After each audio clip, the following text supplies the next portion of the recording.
So how can you do this problem in 30 seconds or less? The values in the table represent a function. What value of r makes the function linear?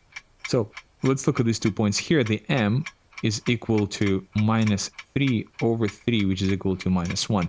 Now, if you're looking at these 2 points, we're going to get r plus 1 over 4. That is also equal to minus 1. So r plus 1 is equal to minus 4. R is equal to minus 5. How was I able to do this problem so fast?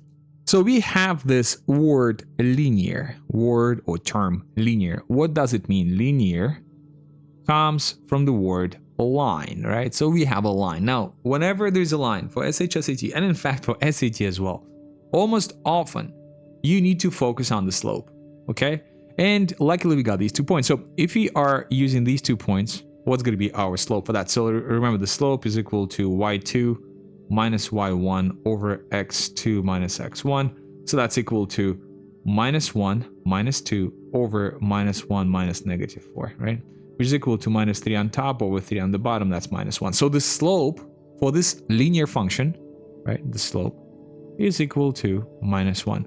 Therefore, the slope has to be the same for any 2 pair of points. So if you're going to take this 2 pair of points and recreate the slope, so we got to get m is equal to r plus 1. Well, let me actually do this, right?